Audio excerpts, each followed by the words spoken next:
꺼려집니다만 의장님 제안하셔도 됩니다. 더 이상 말하지 말라고.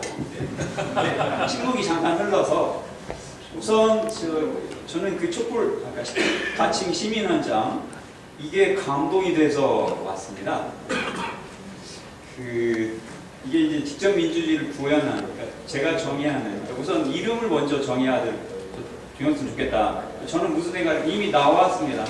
촛불 시민현장, 아니면 대한민국 촛불 시민현장.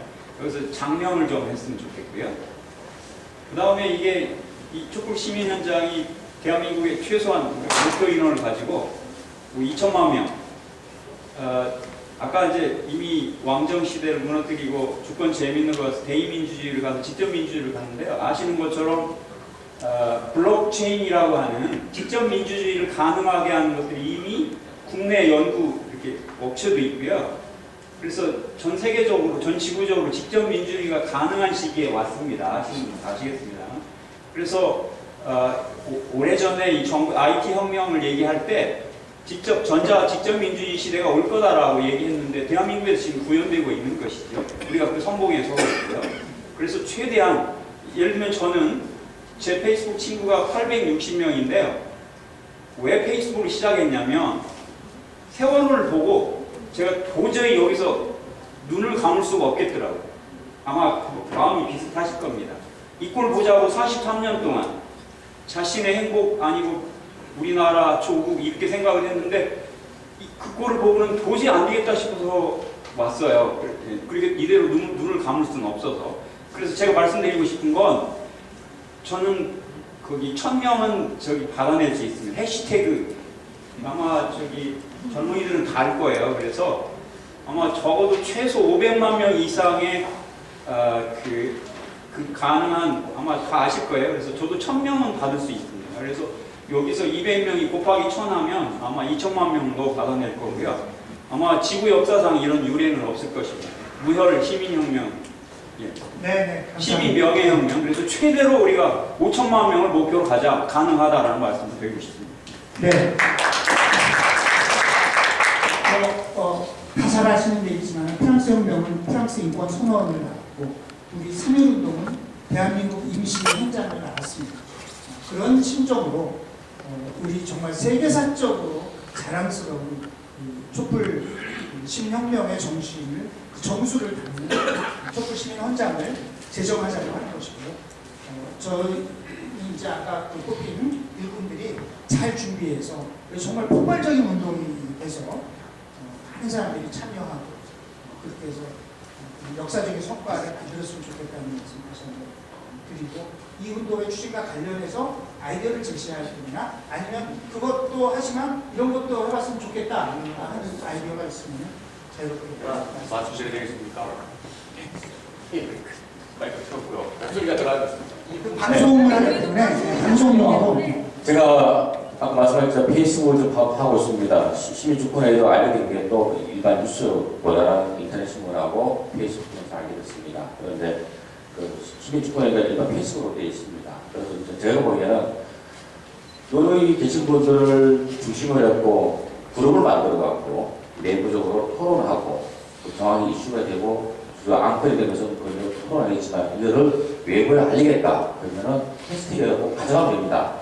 전파를 하면 됩니다. 저도 뭐 매칭들이 한 1000명 있으니까 또 나름의 1000명 가까이니까 그러면 이게 다 쪼이쪼이 뭐 연결돼갖고 다 전파가 될 것 같습니다. 그래서 제가 생각에는 먼저는 저기 막 그룹을 하나 만들어서 아까 말씀하신 저는 요즘하는데 이런 거 솔직히 내부적으로 잘 모릅니다. 솔직히 그걸 회의했다고 하는데 저희 핵심이 내용은 솔직히 잘 모릅니다. 그거는 이제 전문가분들이 기본 그 법적인 규정이라는 게 다 알아야 주겠죠. 읽어보면 알겠지만 그것을 토론하고 나눌 수 있는 공간이 필요하다는 생각이 듭니다. 네, 고맙습니다. 페이스북 그룹을 만드는 문제는 저희가 지금 잠깐 검토를 했는데 앞으로 실무진에서 논의해가지고 활성화시키는 방향을 추진하겠습니다. 네. 여기 말씀. 예, 조직이 이제 갖춰지면은 중앙에 조직이 있고, 그 다음에 시도 지휘 조직이 나가고, 그 다음에 지분유지까지 이렇게 나와서 그런 식으로 이렇게 활성화됐으면 좋겠어요. 그러기 위해서는 저한테 포기하라면 포기할 것도 있습니다. 여러분들 위해서 우리 시민이라는 유권자잖아요. 유권자들이 살아나갈 수 있는 길은 우리 그 유권자들이 단결해야 한다. 정치인들에게 세뇌는 기계가 아니고 우리가 정치인들은 마저 우리 국민의 것이라고 심장에서 빨대를 꼽아놓고 핏바람을 그냥 표류라고 그냥 얘기를 했거든요. 그런데 우리는 세뇌는 기계가 아니고 우리는 주권을 가지고 있는 죄인이다. 그런 의식운동을 해야 할 뿐만 아니라 우리나라의 세금이 어떻게 써있는가를 사실 모르고 있습니다. 작년 2015년도에 의료비 3배를 개인당 3배로 올랐는데 이거는 첫 발은 내릴 때는 개자식, 나쁜 놈 그렇게 하고 낸단 말입니다. 근데 그 다음 달부터는 무의식적으로 내고 있어요. 이게. 그것이 천문학적으로 이게 정권에서 그걸 가지고 이제 놀았던 그런 현실도 있었고 이런 일들이 국공립, 정치인, 여야, 시도지사, 시의원, 우리 공공단체, 이런 곳에 절세운동, 세금 감시 운동도 더불어서 이게 우리들이 해야지 않는가. 그래야만이 우리들이 내는 세금이 바로 각 지역으로 이게 돌아가서 지역 주민들의 어떤 복지를 위해서 이렇게 쓸 수 있는 그런 환경을 만들어낼 수 있는 그런 연구도 되고요. 앞으로 해야 할 일이 굉장히 많은 것 같습니다. 그래서 그거를 하나하나 이게 잡아서 그냥 SNS에서 모이다 보면은 좋은 것도 있지만 또 결속 자체가 이게 안 되잖아요. 그래서 온라인, 오프라인 동시다발적인 어떤 여건을 만들어가지고 내년도 대선 판국이 4월 내지 6월 달입니다. 근데 우리가 바라지 않는 대통령이 나올 수 있다는 뜻이에요. 우리가 바라지 않는 대통령이 나올 수 있는데 그것을 막을 수 있는 세력도 또한 돼야 한다는 뜻입니다. 네. 그렇게 하기 위해서 열심히 이 운동에 참여할 것을 부탁드립니다. 네, 감사합니다. 우리 세금 어떻게 쓰이는지 하는 감시운동, 명칭에 대해서 온오프 결합이 중요하다는 말씀하셨습니다. 네. 이렇게 생각보다 많은 분들이 오셔가지고 제가 얘기를 하려니까 좀 떨리는데요. 우리 이제 시민주권회의에서 제안된 국민 발안제, 국민 소환제, 시민 헌재안은 정말로 몸에 사회에 살이 되고 피가 되는 밥과 같은 좋은 제안인데 저는 조금 사이다 같은 일을 우리가 좀 한번 해보는 게 어떨까. 우리 전담하시는 분들인데 뭐냐면 지금 박근혜 대통령, 이제 지금 직무정지 대통령이 지금 헌재 탄핵소추 심야 재판이 진행되고 있는데, 그러니까 시민이 생각하기에 가장 적절한 판결문은 이 정도는 돼야 되지 않는가라는 거를 판결문 모범 답안을 만드는 이벤트를 한번 해볼까. 우리 이제 이거는 우리가 여기 이제 오픈 이 정도 모일 수 있는데 오늘 건전한 시민들이 배심원이 돼가지고 오늘서 우리가 우리 이제 우리 교수님도 계시고 여기 또 이종걸 의원님도 오셨는데 여기 숨어 계셨어요? 그러니까 정말로 사회 대급장 빼고 뭐 이종걸님 오셨나요? 그래서 그 시민들이 저 정도면은 정말로 건전한 이성의 판결문을 쓸 수 있을 만한 법조인이야 이런 분 모셔올 수 있을 것 같아요. 그렇지 않나요? 좋습니다. 그래서 한번 시원한 사이다 한번 싸서 시민주권회 정말로 시원해. 이건 것 좀 한번 해보고 싶습니다. 네. 그렇습니다. 시민헌장 명칭에 대한 얘기를 부연 설명 조금만 드리겠습니다. 더 이상 말하지 않겠습니다. 제 목소리 충분히 잘 들리는데 좀 방송 준비 때 마이크를 써서 설명을 드리겠습니다. 아까 시민헌장에 대한 여러 명칭들 얘기가 두 분이 하셨는데 시민헌장 이런 가장 좋은 민주주의는 수식어가 없습니다. 그러니까 한국적 시민헌장 만들면 안 됩니다. 세계 시민 누구나가 공유할 수 있는 시민헌장을 우리가 만들면 될 것 같습니다. 그러니까 앞에나 뒤에 수식어 없이 그냥 시민헌장을 만들면 될 것 같고요. 사실 이런 것들이 발전한 것으로서의 더 높은 어떤 윤리적 혹은 법률적 그런 규정력을 갖는 걸 발전해야 되겠죠. 사실 근데 우리나라 헌법이나 법률이나 이런 것들이 이런 과정 없이 그냥 언제나 다 만들어졌죠. 우리 법률은 대부분 일제강점기 때 만들어졌고 지금 뭐 헌법은 유준호 박사 혼자서 쓴 거고 사실은 그렇게 된 거죠. 그런데 이렇게 생각하시면 될 것 같습니다. 여기 계신 분들 그리고 주권자 누구나 아니 초등학생도 누구나 다 시민헌장의 재정이원이다 말하자면 과거에는 그런 사람이 10명, 5명 이렇게 정해져 있었는데 그렇게 생각하시면 될 것 같습니다. 그러니까 명칭에는 굳이 수식어 붙일 필요 없고 국민 누구나가 다 시민헌장의 재정이원이다 그렇게 생각하시면 될 것 같습니다. 네, 말씀 안 하시는 분들. 아니, 여기 앞에. 네, 서초동에서 김영준입니다. 그 시민헌장 일단 재정운동을 하는 거잖아요. 그러니까 재정운동을 하려면 말씀하신 대로 해시태그를 달아서 저는 제목은 운동이기 때문에 5천만 시민헌장이라고 제목을 주고 그 다음에 거기다가 이거는 이제 시민헌장이 이름을 주는 게 아니고 운동의 이름입니다. 5천만 시민헌장 그래서 해시태그 달고 거기다 뭘 했으면 좋겠는지 시민은 국가의 왕이다 뭐 이렇게 하든지 자기가 하고 싶은 거를 한번 해본 운동을 먼저 한번 시작을 해보자. 그러면 일단 트위터로 한번 해보고 그거를 페이스북으로 실시간 방송을 해줄 수도 있는 거고 아니면 집계를 모아서 가장 많은 의견 모였고 뭐 이렇게 해서 순차적으로 정리를 해보는 건 어떨까 하는 생각이 듭니다. 네, 고맙습니다.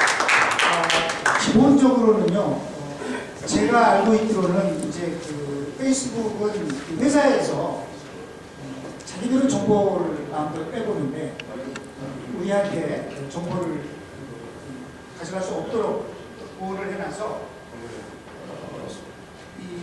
저희가 이제 이 해시태그 운동을 하게 되면 누구나 뭐 초등학생이 됐거든 누구든지 얘기한 것이 다른 사람이 얘기한 것과 똑같은 비중으로 그것이 반영이 된다고 하는 것을 보증해 줘야 되기 때문에 그것은 트위터로 해야지 정확한 집계가 가능하고 그렇게 해서 그 집계를 올려줘서 어떤 의견들이 지금 어떻게 많이 나오고 있다. 가장 사람들이 많이 언급하는 단어가 예를 들어서 뭐다, 무슨 평등이다, 이런 것들을 해볼까 그런 생각을 하고 있습니다.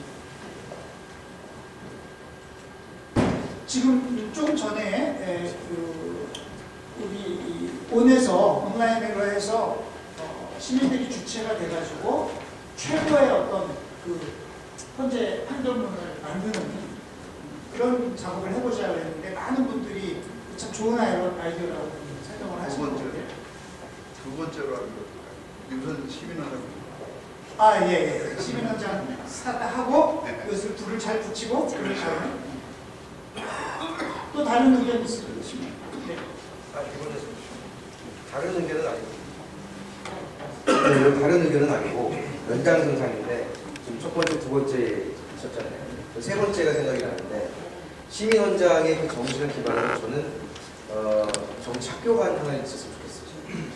어떤 차원의 말씀이냐면 중국이 이 지도자를 뽑을 때 그냥 뽑는 게 아니라 이 후보자들을 사전에 5년 전이든 10년 전이든 정해놓고 모니터링하면서 검증해놓고 그리고 뽑는다고 들었거든요. 미국도 마찬가지인 것 같고. 근데 대한민국은 그러게 본 역사가 별로 없는 것 같아요.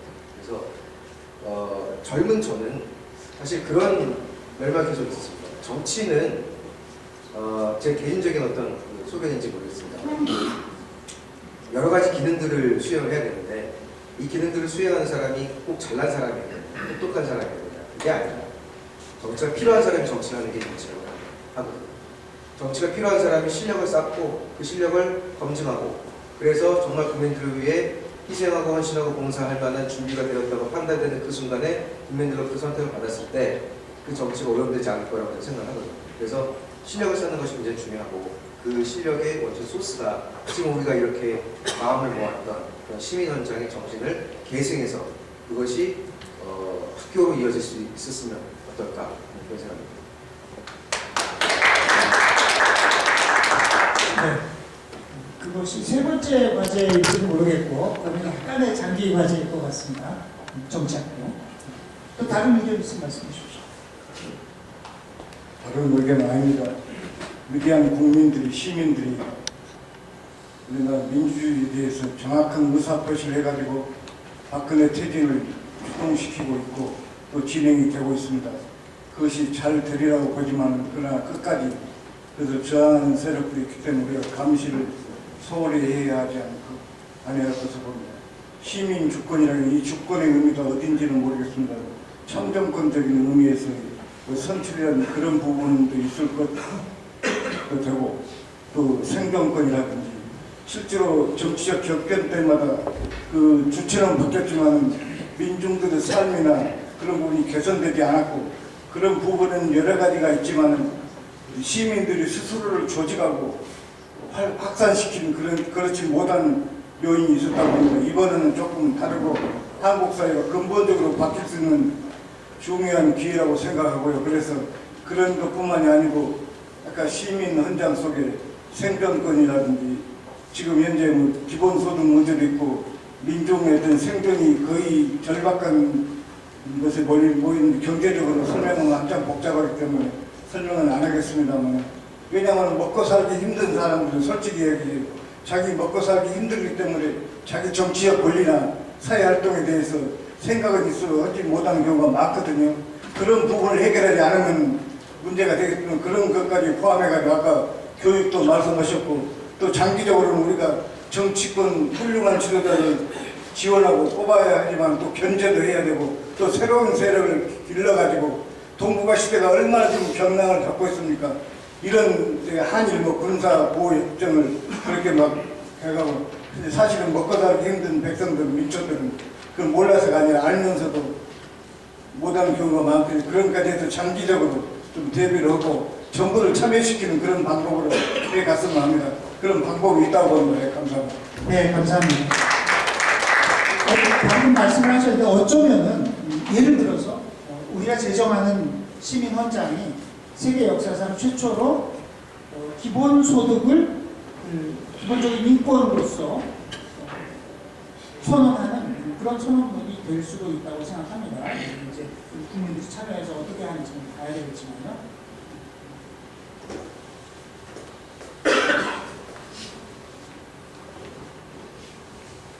네, 여기 강남에서 온 강동입니다. 제가 좀 늦게 와가지고요. 뒷자리에 앉았었는데 그동안에 쭉 여러분들 말씀하시는 거 듣고 있었습니다. 좋으신 의견들이 많이 나오고 있고요. 지금 이제 진행하시는 거는 그 시민 그 헌장 안에 이제 포함된 내용들이 어떤 거냐 그거를 말씀하시고 있는 것 같은데 물론 이제 일정 기간이 좀 의견 수렴이 필요하겠지만은 좀 그거를 우리 아까 이제 운영위원 분들이 이제 선발이 되셨는데 그분들께서 좀 체계적으로 수집을 해가지고 온라인이든 오프라인이든 그걸 모아서 한번 초안을 한번 만들어보고 연락을 한번 시켜보고 해서 또 찬반을 정하고 뭐 이런 식으로 이제 진행이 될 것 같습니다.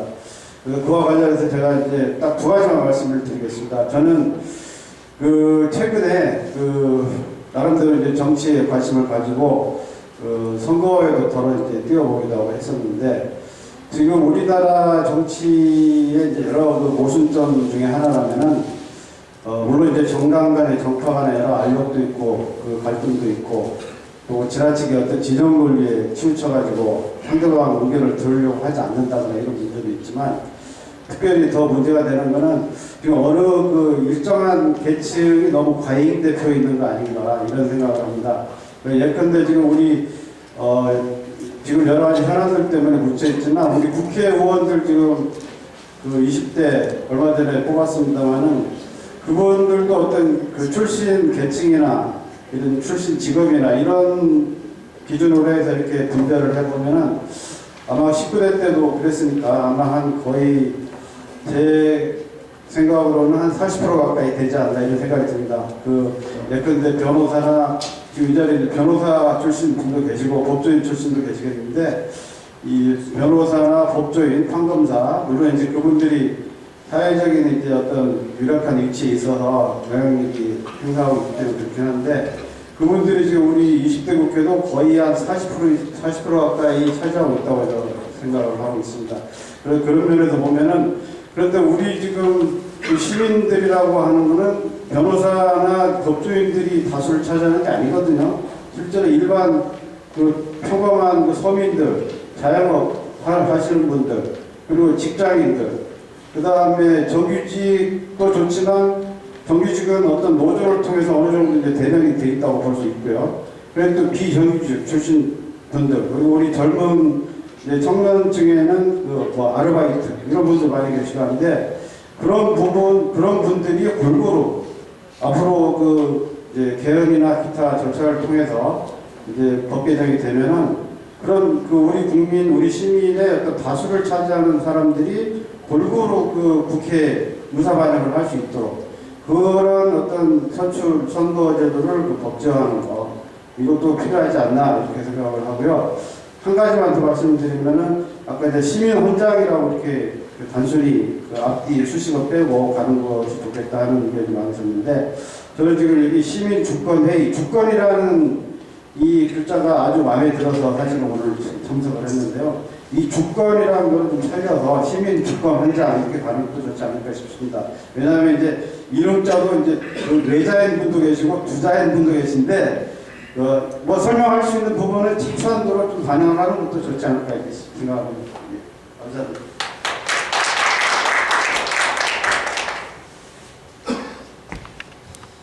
네, 지금 좋은 의견을 주셨는데 그런 것 같습니다. 국회가 지금 현재의 선거제도, 우리나라 또 정당 시스템 이런 것들 때문에 국회의원들을 선출을 해놓고 보면 과연 이 사람들이 우리 국민을 대표한 사람들 맞나? 특정 부류의 사람들만 과잉 대표돼 있고 많은 대다수 사람들은 우리하고는 아무 관계없는 사람들이 우리를 대표한다고 한다 이렇게 느낄 수밖에 없는 그런 상황이 벌어지고 있다. 그런 상황을 바꾸기 위해서 우리가 할 수 있는 일은 선거 제도를 바꾸고 그것을 통해서 정당 자체를 바꿔나가고 하는 부분이 하나가 있을 것이고요. 그렇게 한다고 하더라도 대의민주주의가 가지고 있는 그 속성 때문에 가지는 어느 정도의 한계가 있거든요.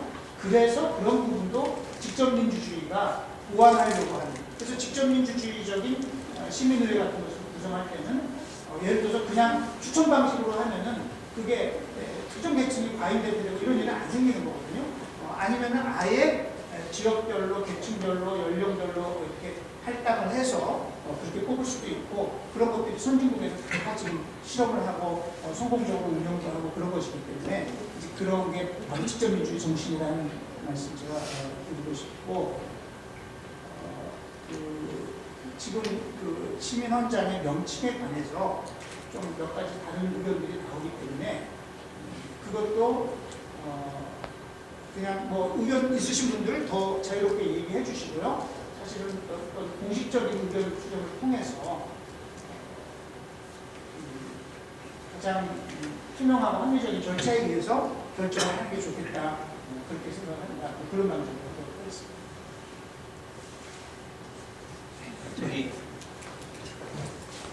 저는 안산에서 온 송한이라고 합니다.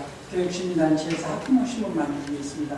좀 엉뚱한 얘기인지 모르겠는데 아까 이제 우리가 낸 세금이 어떻게 쓰이는지 모른다고 그런 얘기하셨는데 시민주권회의가 우선적으로 그 비용을 어떻게 썼다는 걸 아주 투명하게 좀 공개를 함으로써 그냥 뭐 집회준비 얼마가 아니라 집회준비하는데 현수막은 어디에서 얼마에 했고 뭘 어떻게 했고 아주 이렇게 해서 투명하게 공개해가지고 그래서 나중에 우리가 다른 기관이라든지 그 지금 여러 가지 이루어지는 문제가 이 부정 때문에 있기 때문에 그거를 투명하게 공개하는 거를 우선적으로 좀 했으면 어떨까 하는 생각을 제안을 드립니다.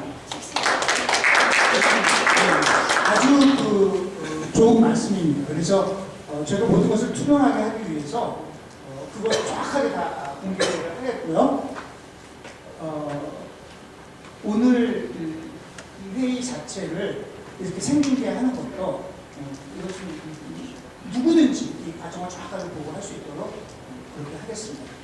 저희들이 뭐 다 내용이 있습니다만 굳이 뭐 읽을 필요는 없을 것 같고 100% 정확하게 공개하도록 하겠습니다. 네, 저는 한국교육연구소 소장 이승규입니다. 반갑습니다. 저는 이제 큰 관심이 있었던 게 오늘 이 어떻게 조직을 하시려나.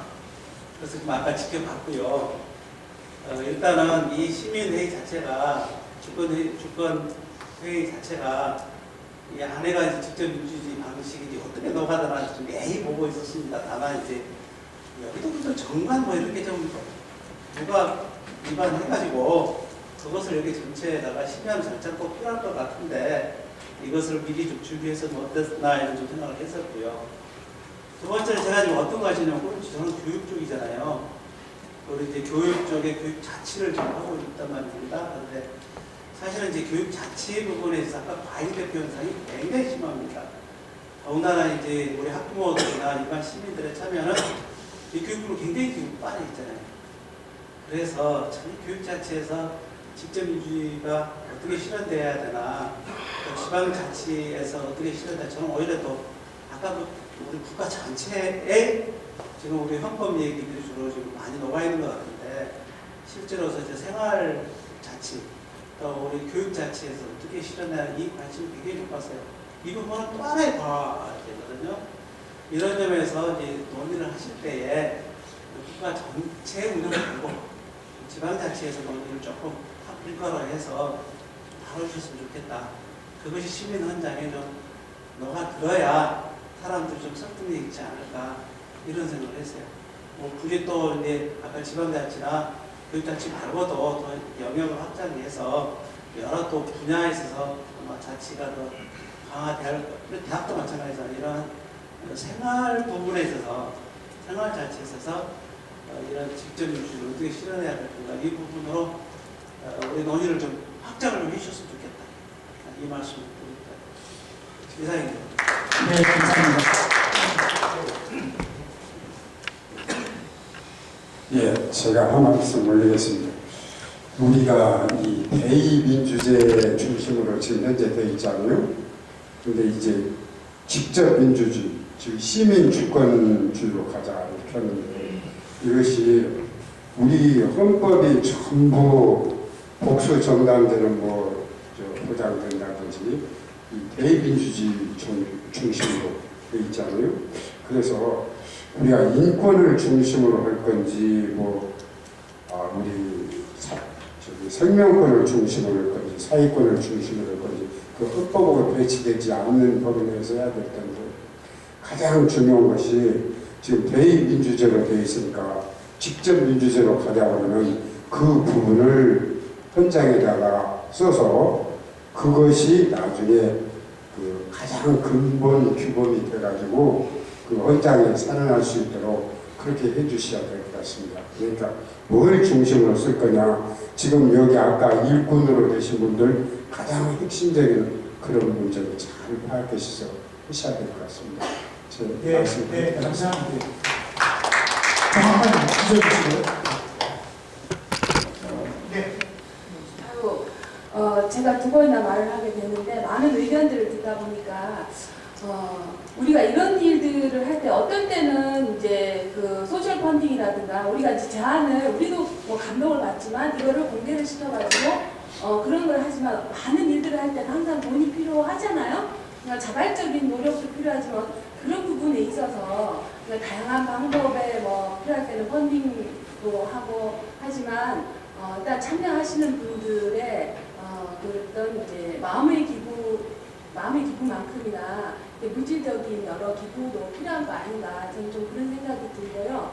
그러니까 이를 꼭 그 회원들의 어떤 주머니에 의존한다고 뭐 부담을 갖기보다는 아까도 얘기했듯이 지금은 좋은 일에 대해서는 뭐 이렇게 클라우드 펀딩이든 소셜 펀딩이든 다양한 오픈된 방법이 있으니까 너무 큰 부담을 갖지 않은 선에서 그래도 같이 이제 만들어 간다라고 생각할 때 그런 부분도 좀 우리 함께 고민했으면 좋겠다는 생각이 좀 듭니다. 네, 감사합니다.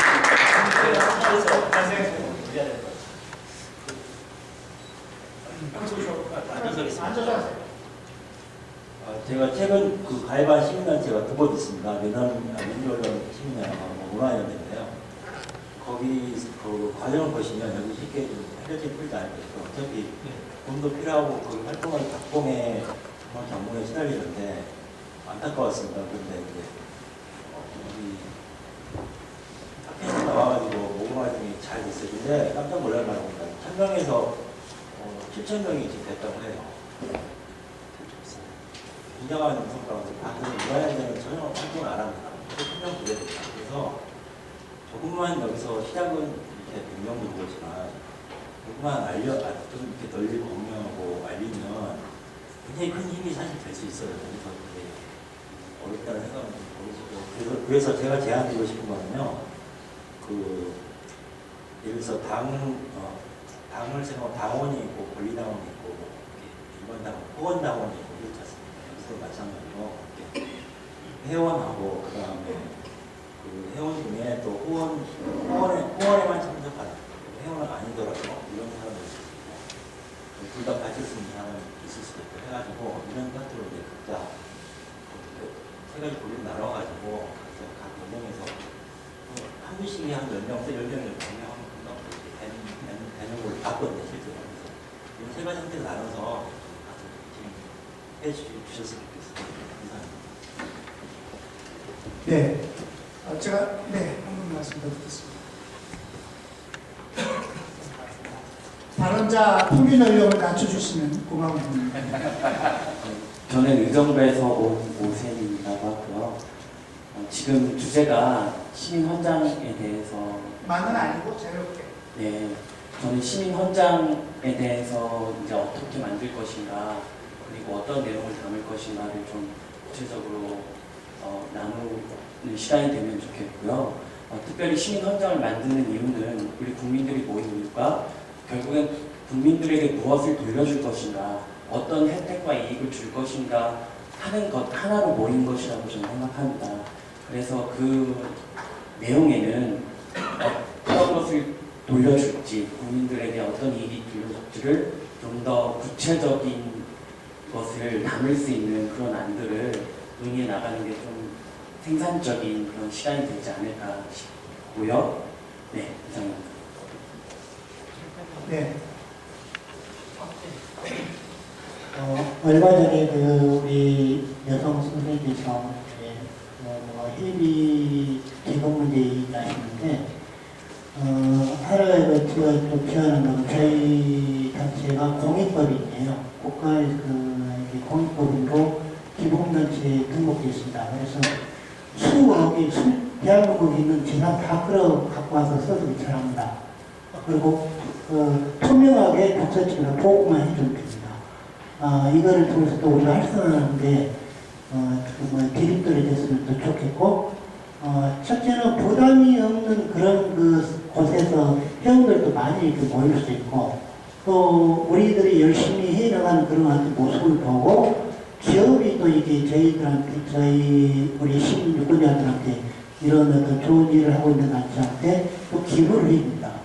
기부를 해주는데 누구처럼 다 마치고 뒤에 빼는 것이 아니고 투명하게 운영면에 이런 일정까지도 다 이게 복수적인 보고를 해야 하니까 거기에 따라서는 의심할 필요도 없고 그 모습 기부를 받아서 저희가 이제 잘 활용하면 대한민국 투명한 사회에 우리가 큰 소리 칠 수 있는 정치인한테 주인의 역할을 정말 주인의 목소리를 낼 수 있는 여건을 만들 수 있지 않을까 그런 생각합니다. 감사합니다.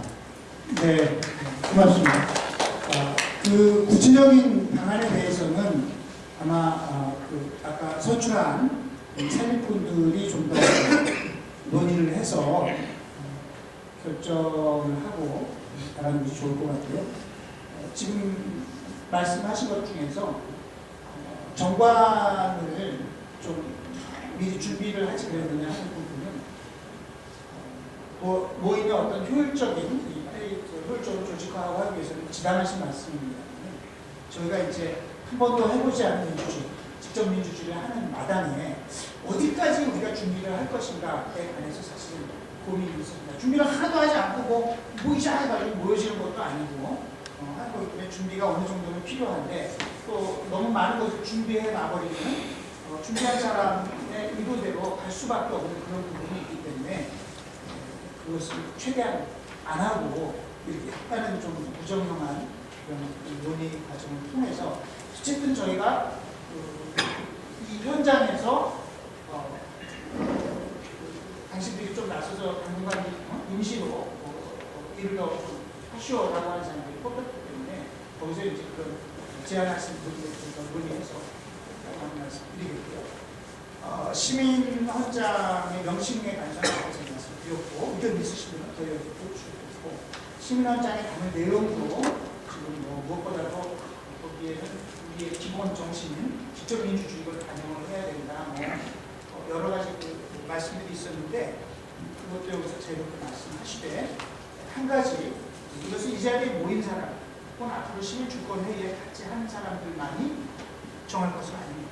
그것은 온 국민이 아까 말씀하신 대로 5천만 국민이 참여해서 누구의 의견을 많이 반영하고 누구의 의견을 조금 반영하고 이렇게 하지 않고 모든 사람들의 의견이 공정한 기준으로 반영되는 방식으로 그렇게 해서 물론 그것이 아무 틀도 없이 될 수는 없겠죠. 그러나 그런 최대한 그런 정신을 반영을 해서 만드는 것으로